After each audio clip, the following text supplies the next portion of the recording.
So welcome back to the channel, guys. I have Dylan with me today, and we're gonna take this truck on a quick drive. So I'm gonna ask you a question today, and you have to give me your honest opinion. Okay. All right, so stay tuned for that. But like I said, I wanted to drive the new Chevy Silverado because it has the new 10-speed, well, not new 10-speed, but it has the 10-speed now across the board. And I can't remember if I've ever driven one before. I think I probably have, but I just can't remember. But this will be a good test to kind of see what the fuel economy is and all that good stuff. So I will reset the computer here to give you guys that perspective. Alrighty, so we're on the highway right now.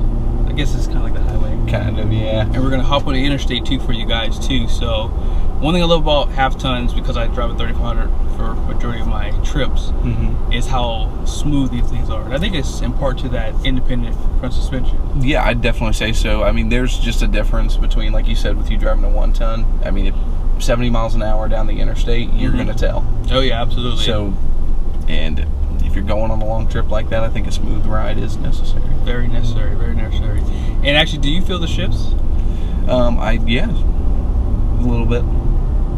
I feel like a little bit of jolts. I think that this is a transmission that Ford and GM built together, and I actually liked it in Fords, and so I am actually interested to see, you know, it perform behind the 5.3. Right. Yeah. That way you get that hands-on experience with it. Yeah, absolutely. One thing I did mention in the last video, I don't know if you guys watched it, but be sure to go back. I did a full walk around. This one does have a 323 rear axle, so that's going to be more geared towards fuel economy too. There is a max tow package available for the truck, and I think that will put you up to a 342, which is going to help give you a little bit more acceleration. All right, so we're hitting some bumps here. Oh man, this is not even fair. Not even fair. We've only gone not even a mile yet, only 0.7, but it's showing 16.1. But I will show you guys a little bit of acceleration here too once we get on that highway. But so far, I mean, I don't know what gear I'm in. That's something I was kind of hoping for with the newer Chevys, that they were going to show you an area where the gear, what gear you're in basically. I do know if you do put it down in L, you can shift it. So if you would like to paddle shift, or if you would like to use a manual shift, you have to use the paddle shifters. I don't see that you could do it on the shifter. We're gonna take a left up here. Perfect. I think that turn signal sound is new for this refresh, I believe. It's not overly annoying. It's not. No, it sounds actually kind of relaxing. All right, so the fuel economy is dropping now because we're sitting in the town, so. This truck does not have the dynamic fuel management, as I mentioned in the last video too, because GM decided they don't need that anymore. So, and that's a good thing. But even with this road here, it's a little bumpy. It's just really smooth, really smooth. So Dylan, I do know that Ford's been using the EcoBoost for a while. Have you driven one of those before? Yes, I have. I've driven a couple, I'd say. Okay, and so Toyota just went to a twin turbo setup. Ram is actually talking about adding a twin turbo setup. What are your thoughts about GM potentially axing the V8 in the future? I wouldn't recommend it, just because, I mean, when we get people to come in, especially in this area, a V8 truck is used in a lot of ways for people that either have heavy equipment or farming, or some people just like to have it for V8's sake. So I think it's good that they keep it. Now there is another option. Like I was telling you earlier, they're the 2.7 liter 4-cylinder that GM makes for the Silverados. So if you want to get that better fuel economy, if you want to kind of get a cheaper price point truck, those options are out there. So instead of just getting rid of the V8, I mean, they have two options. That way, either one you want is available to you. Right. Do you want to go left or right? We'll go right here. Right, and you make a really good point. You know, I didn't think about it like that. So if you don't plan on really towing anything heavy or hauling something all the time, that 2.7 liter is a good perspective, because I know that they actually have, it's a 2.7 liter turbo high output now. So it does have more torque, I think, than the previous generation. Yeah, I mean, as far as like towing goes too, like you said, if you're just towing like a camper or something like that, I mean, you can use that 2.7 liter. I believe it's like 9,100 pounds of towing is what it's rated for. Was the last I heard, and of course they're making changes all the time.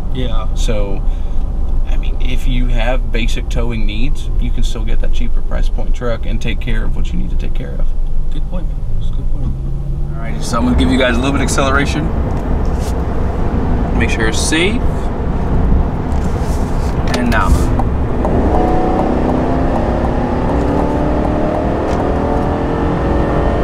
Oh yeah. Yeah, the 10-speed's pretty smooth. Really smooth, actually. And you really don't feel the shifts either. I mean, I'm going about 70 miles an hour, and I'm pretty sure it's in 10th gear right now.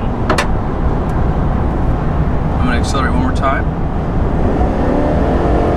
Oh yeah, you don't feel the shifts at all, really. There was like one just now, like just to kind of, once you take your foot off the acceleration, you felt a little bit of like a jump there, or like a jolt, but for the most part, it's very smooth. Very smooth. I did mess up my fuel economy though, to be honest with you, but all things considered, 14.2 in the city, and now on the highway with some acceleration, it's not bad. Not bad at all. One thing I do like about the Chevy is I did a video with putting us up against a Ram 1500. It was a Trail Boss and a Rebel, and I'm feeling the exact same thing in this truck. This steering is so stiff, and we're at higher speeds. Like, I feel like I have so much control. Like wherever I point the steering wheel, like it's going in that direction, and so I feel like I have more control. But with the Rebel, it was really loose, and maybe there's a way you can go into the system and maybe tighten up the steering, because I know on the Jeeps you can do that, but I don't know if Rams incorporate that for the half tons. But that is definitely something I like about this truck. The steering feel is really like tame. Yeah, we hear that a lot. I mean, that's one of the biggest things. I mean, when you're driving, especially long term or something like that, you like to feel like you're in control. Yeah. Anytime you're not, it kind of, I feel like subconsciously makes people worry. Yeah. So I've heard nothing but good things about that. Yeah, no, this is very, very well tamed.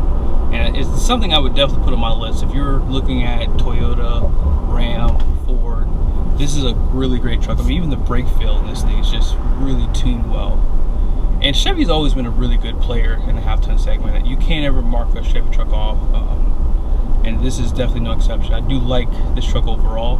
And now they fixed the interior. I've always been a hater of the Chevys because, like, man, like their interiors are just been down the drain. But apart from this refresh, I can't complain anymore. I think that this is something I would consider if I'm ever in the market for HD. So. Definitely, like you just said, I think the interior is a huge step in the right direction. Yes. I mean, especially in a world where technology is at the forefront of literally every department in the world. Yeah. Being able to have Google built in to where you can see your maps, all your phone stuff is all taken care of. Yeah. It's one of those things, once it's set up, you're good. Yeah. All of it's integrated. And something that Chevy did, which I didn't like either, was on the Customs, they kept the interior the same. But for a lot of people, especially here in Shelbyville, Indiana, they probably don't want all this stuff. They just want a basic truck that they can go from point A to point B and, you know, tow their horse trail, something like that. Yep, there's two very different types of people. You have the people that want it to be very basic. I still have people that come in and request manual windows. So, see? And then you have the people that want to have everything that is possible. So, I mean, if the tech is out there, why aren't we using it? So, exactly. It's one of those things where you got to try your best to please everybody. Oh, I agree. And other than that, I mean, it's definitely a sight for sore eyes to see everything changed, especially after I've been working with these guys for 2 years now, and this is the first big change I've seen with the Silverados as far as like the way it looks and the way it functions. And I couldn't say that I haven't seen any more positive perception in the community than now. Yeah. And so you got there when they redesigned this truck, actually? Yes. Okay, so you really have seen it really change a good bit. That's good. Alrighty, so just a 7-mile trip down in the city on the highway back to the dealership. It was 16.8, it was actually 16.9 mpg, so that's not bad at all. Alrighty guys, so it's been 2 months since I got that footage.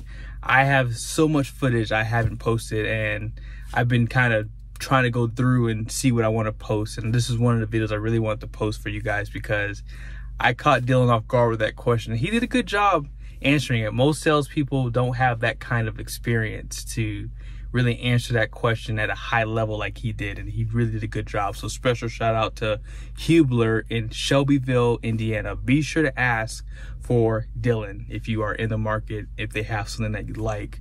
Great group of people there. But the 10-speed is a lot better behind that 5.3. I drove and did a video on one, and I'll post it here at the end of the video. I'll also post the footage of that truck that I drove if you want to see the payload and just some more specs of that truck. I'll be sure to put it at the end of this video. But apart from that, the truck drove great. I think it is really matched well with the 5.3, and you should see some better fuel economy, and of course having more gears is going to give you the right gear for towing, for fuel economy, and all that good stuff. But again, thank you guys so much for watching this video. I hope it was helpful. Be sure to subscribe to the channel, and I'll see you guys soon.